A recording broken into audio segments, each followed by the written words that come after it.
Dr. Sarah Mitchell walked through the hospital corridors with the same steady pace she had maintained for 3 years. Her scrubs were perfectly pressed, her dark hair pulled back in a neat bun, and her face showed the calm expression that everyone had come to expect.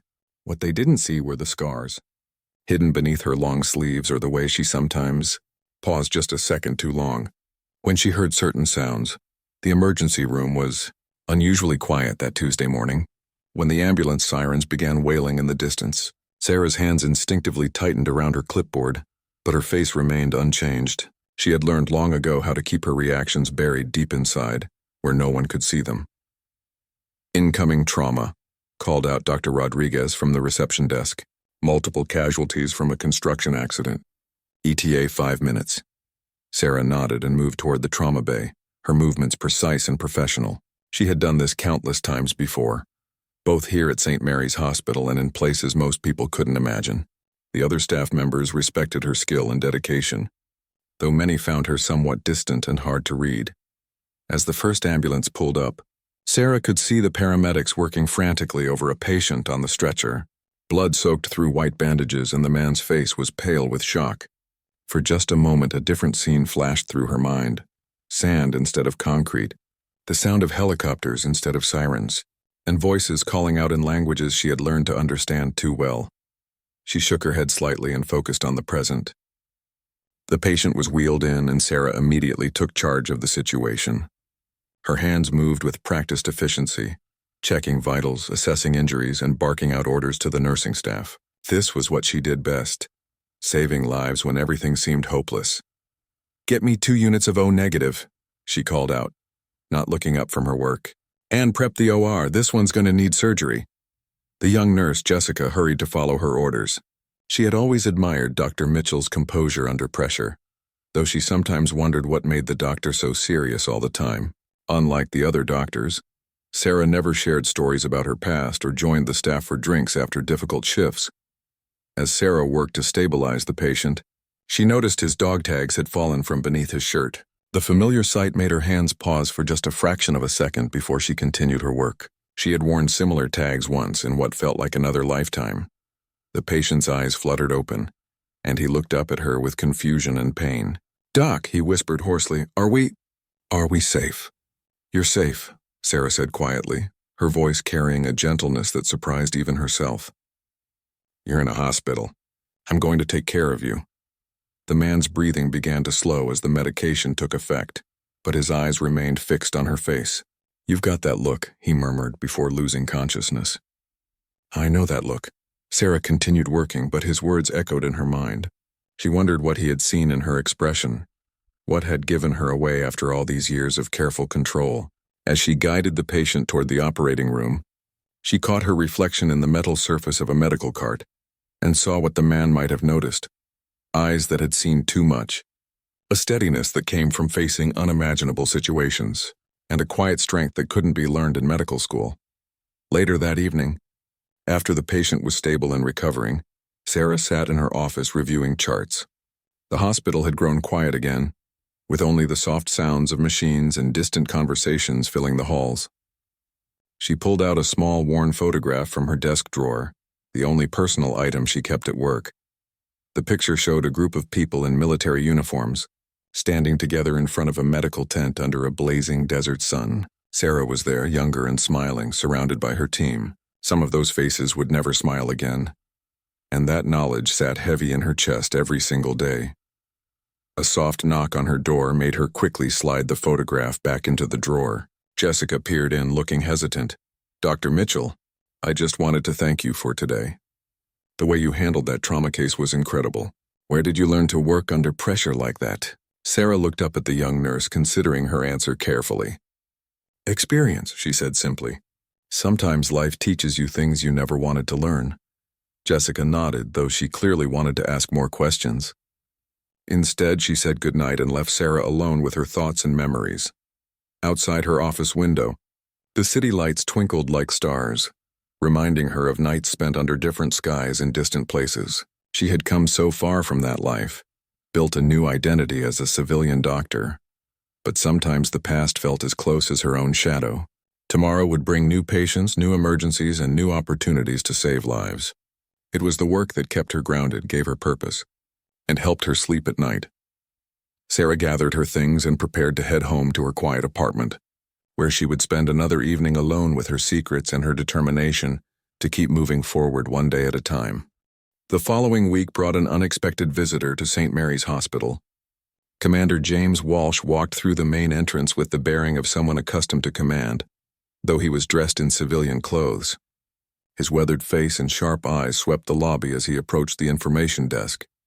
"I'm looking for Dr. Sarah Mitchell," he said to the receptionist. "She's in emergency medicine." The young woman behind the desk picked up the phone to call Sarah's department, but Commander Walsh held up his hand. "Actually, could you tell me which floor she's on? I'd prefer to surprise her." Meanwhile, Sarah was in the middle of her morning rounds when she noticed several staff members whispering among themselves near the nurses' station. Their eyes kept darting toward the elevator bank, and their expressions showed curiosity mixed with something else. Was it concern? "What's going on?" Sarah asked Dr. Rodriguez, who was reviewing patient charts nearby. "Some military guy is asking around for you," he replied, looking puzzled. "He's talking to people on different floors, showing them a photograph. Security called to check if you wanted them to intervene." Sarah's blood ran cold, but she kept her expression neutral. "Did they say what he wanted?" "No, but he seems determined to find you. Should I tell security to ask him to leave?" Before Sarah could answer, she saw him. Commander Walsh stepped off the elevator and began walking down the hall with purpose. Even in civilian clothes, his military bearing was unmistakable. Sarah's heart began racing, but she forced herself to remain calm. "That won't be necessary," she told Dr. Rodriguez quietly. "I know him." Walsh spotted her and smiled, though his eyes remained serious. As he approached, Sarah could see that he was carrying a manila folder and what looked like a photograph. Several staff members watched the interaction with obvious curiosity. "Hello, Corpsman Mitchell," Walsh said, using her old military title deliberately. The words carried across the quiet hallway, and Sarah noticed how the nearby conversation stopped. "It's Dr. Mitchell now," Sarah replied evenly, though her hands trembled slightly. "What are you doing here, Commander?" "I need to talk with you, privately." His voice carried the authority of someone who was used to being obeyed. But Sarah was no longer under his command. Sarah glanced around at the curious faces surrounding them. "I'm working. If you want to speak with me, you can call and make an appointment like everyone else." Walsh's expression softened slightly. "Sarah, this can't wait. It's about your team. It's about Afghanistan." The word hung in the air like a bomb waiting to explode. Sarah felt the eyes of her colleagues on her, saw the surprise and confusion on their faces. In 3 years of working at this hospital, she had never mentioned military service, never talked about her past, never given anyone reason to think she was anything other than a dedicated civilian doctor. "My office," she said tersely, turning on her heel and walking away. Walsh followed, and Sarah could feel the whispered conversations starting behind them. Once inside her small office with the door closed, Sarah turned to face him. "You had no right to come here. You had no right to say that in front of my colleagues." "I tried calling you," Walsh replied, settling into the chair across from her desk. "You changed your number. You moved without leaving a forwarding address. You disappeared, Sarah. I've been looking for you for 2 years." Sarah remained standing, her arms crossed defensively. "I left that life behind, Commander. I made it clear when I discharged that I wanted no contact with anyone from my unit. That's exactly why I'm here." Walsh opened the folder and pulled out several photographs. "3 members of your old team have died in the past 18 months. Not from combat injuries, not from accidents. 2 suicides and 1 overdose." Sarah's composure cracked slightly and she gripped the edge of her desk. "Who?" "Martinez last month, Johnson in February, and Stevens just last week." Walsh placed the photographs on her desk. "That's half your original team, Sarah. The other half are struggling. Henderson's been in and out of treatment centers. Parker hasn't held a job for more than 6 months since he got back." The photographs showed faces Sarah remembered well. Young soldiers who had served with distinction, who had saved lives under impossible circumstances, who had trusted her to keep them safe.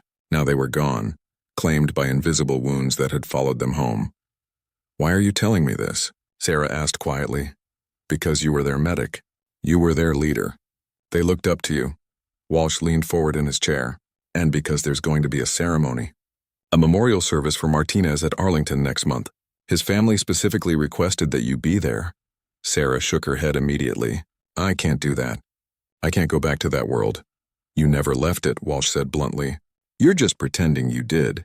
Do you think hiding in this hospital makes those memories disappear? Do you think changing your name from Corman to Doctor erases what happened over there? I didn't change my name, Sarah snapped. I earned my medical degree. I built a new life. I help people every day. You helped people over there too, more than you want to remember. Walsh stood up and placed a final photograph on her desk. This one showed Sarah's entire unit, taken just days before the incident that had changed everything. They need to know that someone remembers them, that someone cares about the sacrifice they made. A knock on the door interrupted them. Jessica's voice called out, Dr. Mitchell, you have a patient in Trauma Bay 2 who's asking for you specifically. I'll be right there, Sarah called back, grateful for the interruption. She looked at Walsh. I have to work. You need to leave. Walsh nodded and gathered up the photographs, except for the group photo, which he left on her desk. Think about it, Sarah. These kids died thinking they were forgotten. Don't let that be true. After he left, Sarah sat alone in her office, staring at the photograph of her old unit. Their faces were young and hopeful, taken before they had seen the worst of what humans could do to each other. She had been their medic, their protector, their leader in moments when leadership meant the difference between life and death. Now, outside her office, she could hear the whispered conversations of her colleagues, trying to piece together the puzzle of Dr. Mitchell's mysterious past. The careful wall she had built between her old life and her new one had just developed the first crack, and she wasn't sure if she could repair it. The rest of Sarah's shift passed in a blur of curious glances and whispered conversations. Every time she entered a room or approached the nurse's station, the talking would stop abruptly. Her colleagues tried to act normal, but their questions hung in the air like smoke. During her lunch break, Sarah escaped to the hospital's small garden, a quiet courtyard that most staff members forgot existed. She sat on a weathered bench surrounded by overgrown bushes and tried to process what Commander Walsh had told her. Martinez, Johnson, Stevens, all gone. The names echoed in her mind, bringing back memories she had worked so hard to bury. Mind if I join you? Dr. Rodriguez appeared at the garden entrance holding 2 cups of coffee. Sarah wanted to say she preferred to be alone, but she also knew that avoiding her colleagues would only fuel more speculation. Sure. He sat down beside her and handed her one of the cups. For a few minutes, they drank their coffee in silence, watching sparrows hop between the bushes. You know, Rodriguez said finally. In 3 years of working together, I realized today that I don't know anything about you. Where you went to medical school, where you grew up, what you did before you came here. Sarah kept her eyes fixed on the birds. Some people prefer to focus on the present rather than the past. That man today, he called you Corman Mitchell. That's a Navy medical rank, isn't it? Sarah's grip tightened on her coffee cup, but she didn't respond. Rodriguez continued gently. Look, I served too, Army medic in Iraq, 2003 to 2005. I know what it's like to come home and try to fit back into civilian life. I know why some of us don't talk about our service. This made Sarah turn to look at him. In all their time working together, he had never mentioned military service either. The thing is, Rodriguez went on, keeping it all locked up inside doesn't make it go away. Trust me, I tried that approach for years, nearly destroyed my marriage and my relationship with my kids before I finally got help. I don't need help, Sarah said quietly. I'm fine. Are you? Rodriguez's voice was gentle but persistent. Because from where I sit, you look like someone carrying a pretty heavy load alone. Before Sarah could respond, her pager buzzed. Emergency in the trauma bay. She stood up quickly, grateful for the interruption. Thank you for the coffee, she said, already walking away. Back in the emergency room, Sarah threw herself into her work with even more intensity than usual. A car accident victim needed immediate surgery, followed by an elderly man having a heart attack, then a child who had fallen from a playground and broken his arm. Each case demanded her complete attention, providing temporary relief from the thoughts swirling in her head. As the afternoon wore on, Sarah became aware that her colleagues were watching her more closely than usual, not just curious glances now, but genuine concern. During a brief lull between patients, she overheard 2 nurses talking near the supply closet. She seems different today, one was saying. More intense, if that's possible. Did you see her hands during that surgery prep? They were shaking, the other replied. Dr. Mitchell never shakes. Sarah realized they were right. The conversation with Commander Walsh had shaken her more than she wanted to admit. The careful control she had maintained for 3 years was beginning to slip, and people were noticing. That evening, after her shift ended, Sarah found herself driving aimlessly through the city streets instead of going home.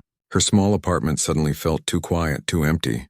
She ended up parking outside a veterans memorial in the downtown area, a place she had passed hundreds of times but never visited. The memorial was a simple black granite wall with names etched in gold letters. Sarah walked along its length, reading the names of local service members who had died in various conflicts. Some were from World War II, others from Vietnam, Iraq, Afghanistan. At the end of the wall was a small plaque that read, "Their sacrifice will not be forgotten." Sarah thought about what Commander Walsh had said earlier. These kids died thinking they were forgotten. The word stung because she knew they were partly true. In her effort to escape her past, she had abandoned the people who had depended on her. She had been so focused on her own healing that she had forgotten her responsibility to theirs. She pulled out her phone and scrolled through her contacts until she found a number she hadn't called in over 2 years. Her thumb hovered over the dial button for several long minutes before she finally pressed it. The phone rang 4 times before a familiar voice answered. "Hello? Henderson? It's Sarah Mitchell." There was a long pause, then an intake of breath. "Doc, holy shit, is that really you? Where the hell have you been?" Sarah closed her eyes, hearing the mixture of joy and pain in his voice. "I've been away trying to figure things out. We looked for you, you know. After you got out, we tried to find you. Parker even hired a private investigator." "I know. I'm sorry." Sarah's voice cracked slightly. "Henderson, I heard about Martinez and the others. I'm so sorry." The silence stretched between them, filled with shared grief and unspoken understanding. "It's been rough, Doc. Real rough. Some days I don't know how to keep going." Henderson's voice was thick with emotion. "Martinez was doing okay for a while, you know? He had a job, was seeing a therapist. But something changed a few months ago. He stopped returning calls, stopped showing up to the group meetings we'd been having." "Group meetings?" "Yeah, some of us get together once a month. Just to talk, you know? Check in on each other." Parker started it after Johnson died. "He said we were all each other had left who really understood what we went through over there." Sarah felt a sharp pang of guilt. Her team had been struggling, trying to support each other while she had been hiding away, pretending her past didn't exist. "Henderson," she said quietly, "I want to help. I don't know how yet, but I want to help. Just hearing your voice helps, Doc. You were the one who kept us all together over there. Maybe you could do it again?" After ending the call, Sarah sat in her car outside the memorial for a long time, watching the sun set behind the city skyline. For 3 years she had been running from her past, convincing herself that she could heal by forgetting. But healing, she was beginning to realize, might require her to remember, not just for herself but for the people who had depended on her then and still needed her now. The next morning, Sarah arrived at the hospital earlier than usual, hoping to avoid the curious stares of her colleagues. She made her way to her office and found an envelope that had been slipped under her door. Her name was written on the front in neat handwriting she didn't recognize. Inside was a handwritten letter from Martinez's mother, along with a copy of his obituary and a military medal he had earned for valor. The letter was written in Spanish and English, and Sarah's hands trembled as she read it. "Dear Dr. Mitchell," it began, "my son Carlos spoke of you often. He said you saved his life many times in Afghanistan. Not just from enemy bullets, but from despair. He told me you were the strongest person he knew, and that knowing you had made him want to be stronger too. I am writing to ask if you will speak at his memorial service. Carlos would have wanted you there. He kept a picture of your medical team in his wallet until the day he died."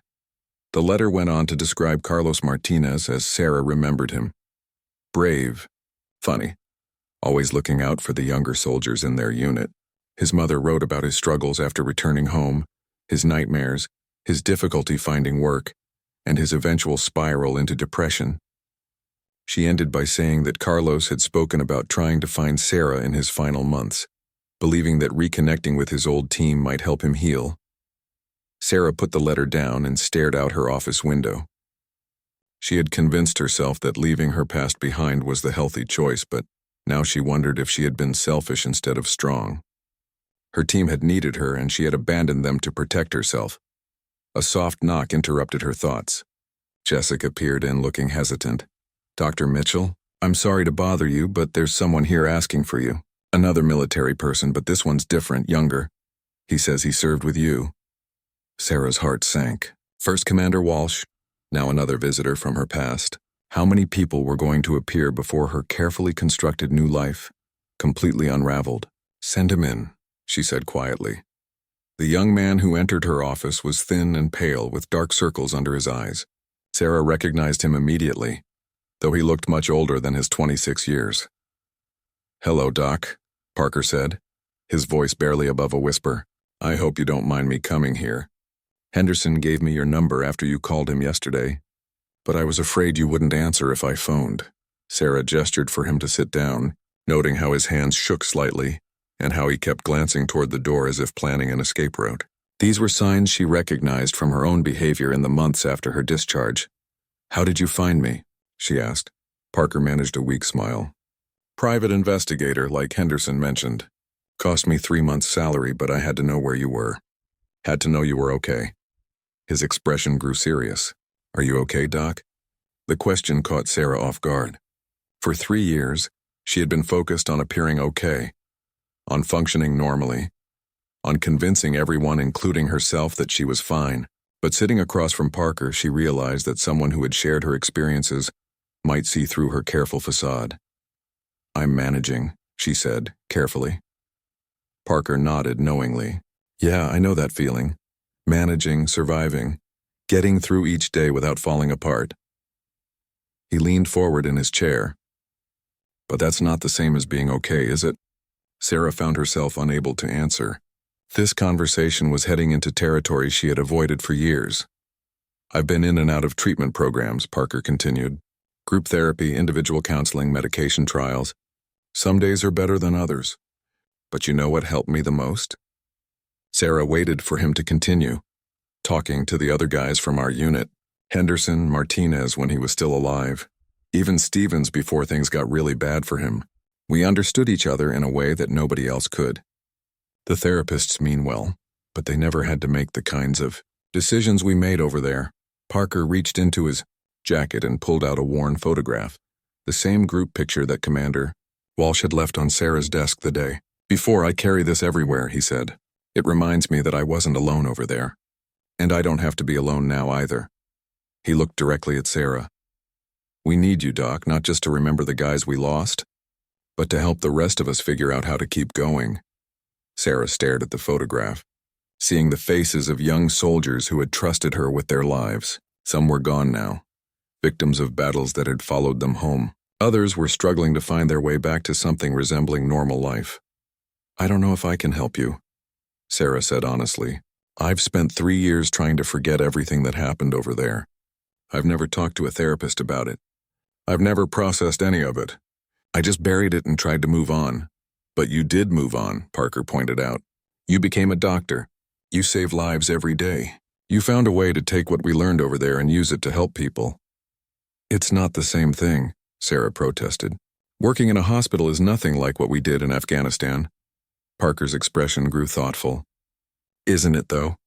When I watch you work, and yes, I've been watching from the waiting room for the past few days, I see the same person who kept our unit together during the worst situations imaginable.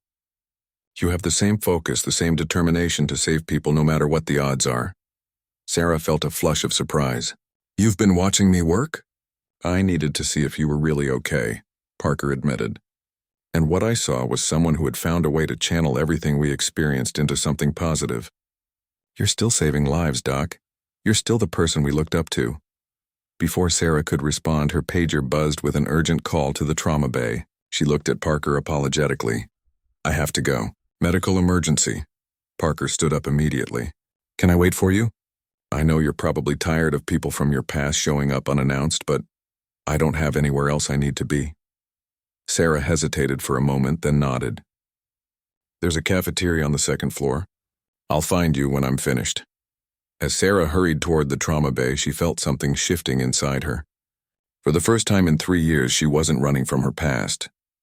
Instead, she was beginning to wonder if her past might hold the key to helping not just herself, but the people who had depended on her then and still needed her now. The emergency that awaited her was severe. A construction worker had fallen from scaffolding and had multiple traumatic injuries. As Sarah worked to stabilize him, she found herself thinking about what Parker had said. The intensity, the focus, the determination to save a life regardless of the obstacles. These were indeed the same skills she had used in Afghanistan. Maybe the connection between her past and present wasn't something to be feared, but something to be embraced. 2 hours later, Sarah found Parker in the hospital cafeteria, sitting alone at a corner table with an untouched cup of coffee. He looked up when she approached, and she could see the question in his eyes. "The patient is stable," she said, settling into the chair across from him. "He'll make it." Parker nodded, relief evident on his face. "You always were good at that, bringing people back from the edge." They sat in comfortable silence for a moment, both lost in their own thoughts. Finally, Sarah spoke. "Tell me about the others. Henderson, the meetings you mentioned. How are they really doing?" Parker's expression grew serious. "Henderson's struggling with alcohol. He's been to rehab twice, but he keeps relapsing. Says the only time he doesn't feel angry is when he's drinking." He paused, stirring his coffee absently. Thompson moved back in with his parents after his divorce. He hasn't worked in 8 months. Just sits in his childhood bedroom playing video games and avoiding phone calls. Sarah listened, feeling the weight of each revelation. These were soldiers she had served alongside, young men she had patched up after firefights, people she had laughed with during the brief moments of downtime between missions. "What about you?" she asked gently. "How are you really doing?" Parker was quiet for a long time, staring down at his hands. "Some days I don't want to get out of bed. Some days I can't understand why I made it home when better people didn't. I have panic attacks in crowded places. I can't sleep without medication." He looked up at her. "But I'm still here and I'm trying. That has to count for something, right?" Sarah felt tears prick at her eyes. "It counts for everything." "The thing is," Parker continued, "when we get together as a group, when we talk about what happened over there, it helps. Not just talking about the bad stuff, but remembering the good things too. The way we looked out for each other. The lives we saved. The difference we made." Sarah thought about her own isolation, how she had cut herself off from anyone who shared her experiences. "How often do you meet?" "Once a month, usually at Henderson's place. Just whoever can make it. We order pizza, maybe watch a game, and eventually we start talking about things that matter." Parker leaned forward. "Martinez used to come regularly. He said those meetings were the only times he felt like himself again."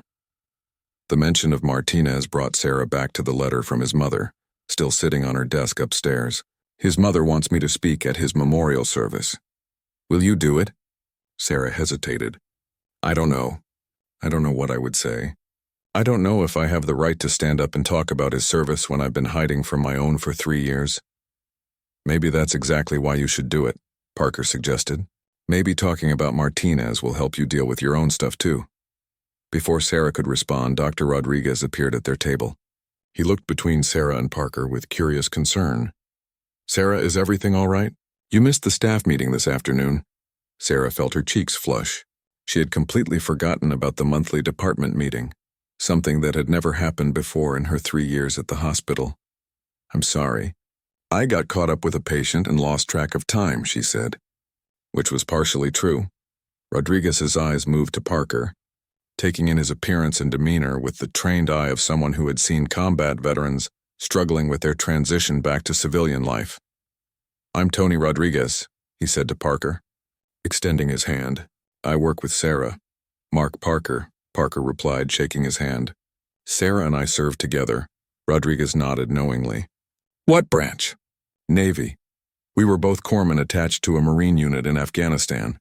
The conversation that followed surprised Sarah. Rodriguez and Parker began comparing experiences, talking about the similarities between their different deployments, sharing the kind of understanding that only came from having lived through combat. Sarah watched the interaction with fascination, realizing that this was what she had been missing. The connection with others who understood not just the medical aspects of military service, but the emotional toll it took. "You know," Rodriguez said to Sarah after a while, "I run a support group here at the hospital for medical professionals who are also veterans. We meet every other Wednesday evening. You might find it helpful." Sarah's immediate instinct was to decline, but she caught Parker looking at her with hopeful eyes. What kind of support group? Just talking, mostly. About how our military medical experience affects our civilian practice. How to deal with the hypervigilance, the way certain sounds or situations can trigger memories. The difficulty of adjusting to a medical environment where the stakes feel lower but somehow more complicated. Sarah realized that Rodriguez had just described several issues she dealt with daily but had never acknowledged to anyone, including herself. Think about it, Rodriguez continued, standing to leave. The group could use someone with your experience and perspective. And I think you might benefit from it too. After he left, Parker and Sarah sat quietly for several minutes. Finally, Parker spoke. You know what's funny? I came here today thinking I needed to convince you to help us. But sitting here listening to you talk, I'm starting to think maybe we need to help each other. Sarah considered this. For 3 years, she had approached her healing as a solitary endeavor, convinced that she could overcome her past through sheer willpower and professional success. But maybe healing, like survival in Afghanistan, was something that required a team effort. The memorial service for Martinez, she said slowly.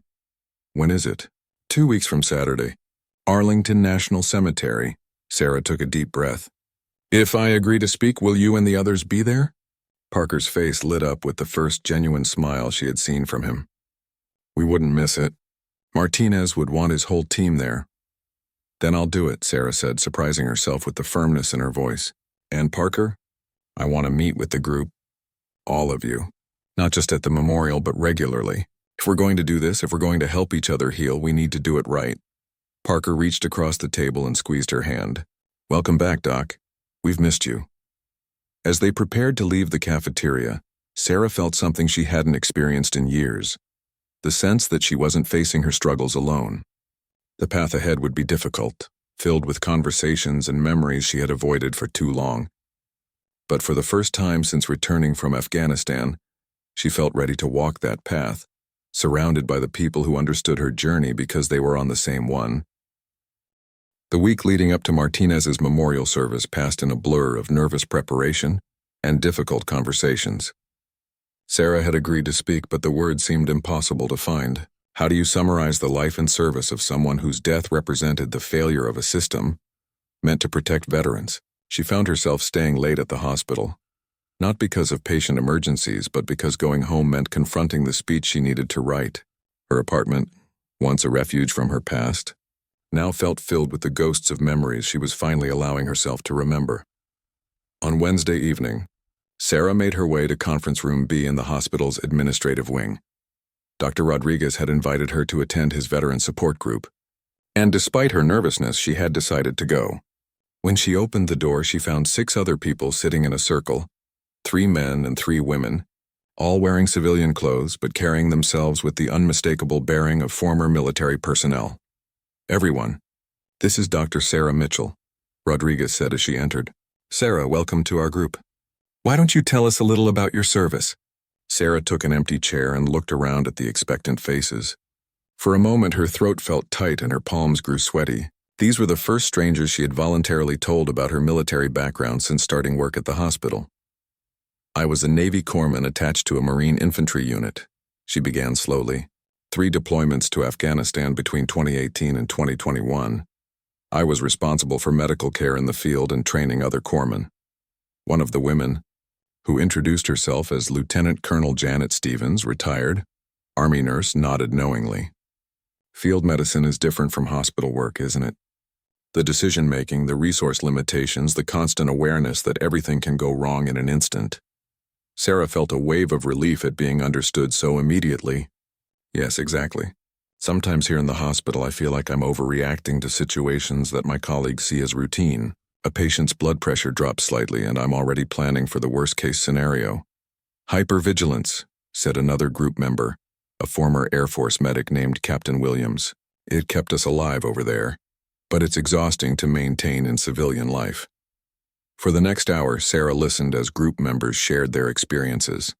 She heard about nightmares that persisted years after discharge, about the difficulty of forming relationships with people who had never faced life-and-death situations, about the strange guilt that came with missing the intensity and purpose of military medicine, while simultaneously being grateful to be safe.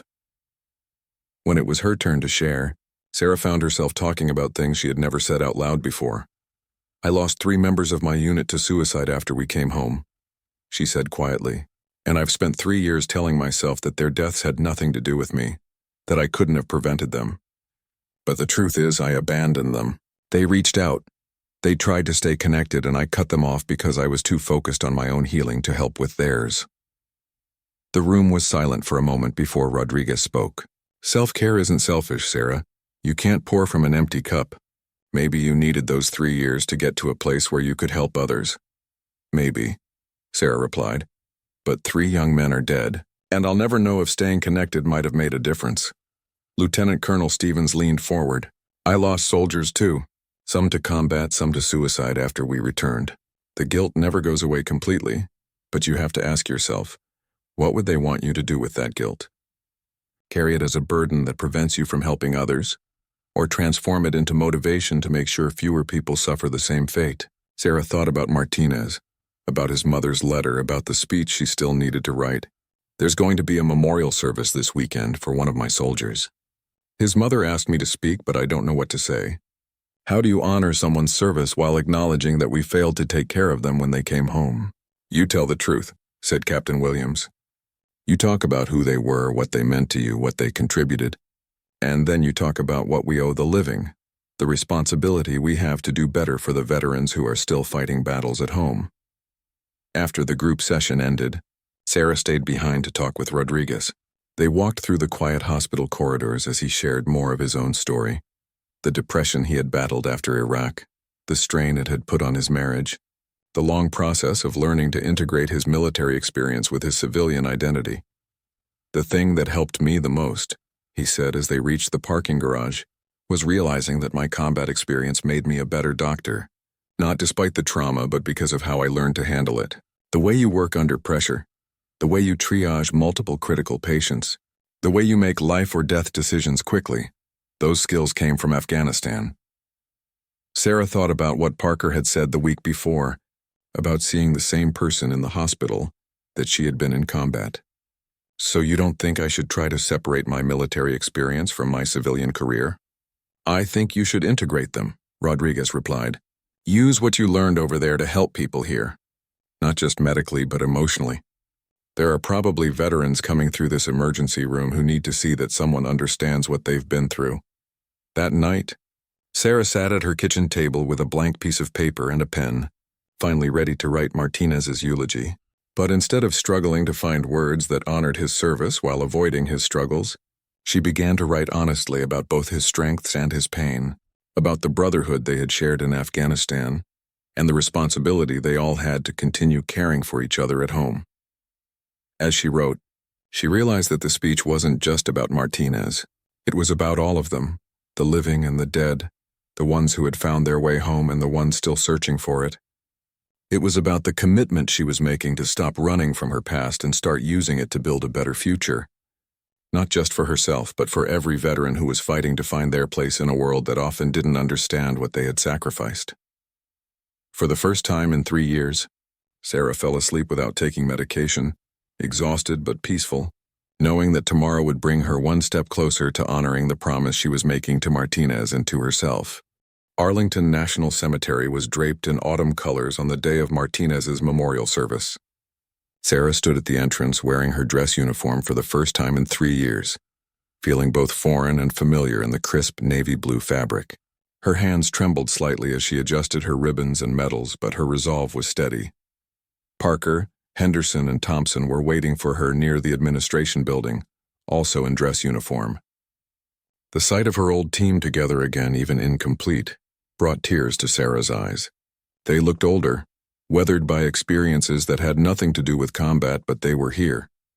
"Doc?" Henderson said, embracing her tightly. "I can't believe you came." "I can't believe it took me this long," Sarah replied, meaning every word.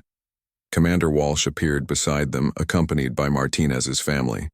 His mother, Elena Martinez, was a small woman with kind eyes and graying hair, dressed in black and carrying a folded American flag. When she saw Sarah, she immediately approached and took her hands. "Dr. Mitchell," she said in accented English, "thank you for coming. Carlos spoke of you so often." He said you were the reason he made it home. Sarah felt her throat constrict. I'm so sorry for your loss, Mrs. Martinez. Carlos was an exceptional young man and a brave soldier. He struggled when he came back, Elena continued, her voice strong despite her tears. But he never forgot the good times with his team. He kept pictures of all of you. He said you were his family. The service was held in a small chapel on the cemetery grounds. Sarah sat with her team in the front row, listening as the chaplain spoke about service and sacrifice, about the bonds forged in combat, and the responsibility of the living to honor the dead. When her turn came to speak, Sarah walked to the podium on unsteady legs, looking out at the assembled mourners, Martinez's family, friends from his civilian life, and the scattered veterans who had served alongside him. She had practiced her speech dozens of times, but standing there looking at Elena Martinez's hopeful face, Sarah set her prepared remarks aside and spoke from her heart. Carlos Martinez was 21 years old when I first met him in Afghanistan, she began. He was scared like all of us were, but he was also determined to do his job and take care of his fellow Marines. Over the course of our deployment, I watched him grow from a nervous young soldier into one of the most reliable and compassionate medics I ever served with. Sarah paused, gathering her courage for what she needed to say next. But Carlos didn't just serve overseas. He continued serving when he came home, even when that service became a battle for his own survival. He attended group meetings with other veterans, offering support and encouragement to soldiers who were struggling. He volunteered at a local VA hospital, using his medical training to help other veterans navigate the healthcare system. Even when his own demons were winning, he was still trying to take care of others. The chapel was completely silent now, everyone hanging on her words. The truth is, we failed Carlos, not as individuals but as a society. We sent him to war at 21, taught him skills that were necessary for survival in combat but difficult to carry in peacetime, and then expected him to transition seamlessly back to civilian life without adequate support. When he struggled, when he reached out for help, our systems weren't strong enough to catch him. Sarah's voice grew stronger as she continued. But Carlos's death doesn't have to be meaningless if we learn from it. If we commit to doing better for the veterans who are still fighting battles at home, if we recognize that coming home from war is not the end of service, it's a transition to a different kind of service, one that requires different skills and different support systems. She looked directly at her old teammates. Carlos believed in the brotherhood we formed overseas. He believed that we had a responsibility to take care of each other, not just during deployment but for the rest of our lives. Today, I want to honor that belief by recommitting to that brotherhood, to staying connected, to checking on each other, to being the support system that Carlos needed and deserved. When Sarah returned to her seat, Elena Martinez reached over and squeezed her hand. "Thank you," she whispered. That was exactly what Carlos would have wanted people to hear. After the service, Sarah's team gathered at a nearby restaurant to continue their reunion. The conversation was sometimes difficult as they shared stories about their struggles since returning home, but it was also healing. They talked about therapy, medication, the challenges of maintaining relationships and finding meaningful work. They also talked about their plans to stay connected, to meet regularly, and to actively support each other through the ongoing process of healing. "I've been thinking," Sarah said as the evening wound down, "about what we could do to honor not just Martinez but all the veterans who are struggling. What if we started a support program at the hospital where I work, something specifically for veterans who come through the emergency room?" Parker's eyes lit up. "Like what?" "Peer support," Sarah replied. "Veterans helping veterans. We could train volunteers to identify and connect with veteran patients, provide resources, follow up to make sure they're getting the care they need. Use our experience to help others navigate the system." Henderson nodded enthusiastically. "I'd be interested in that.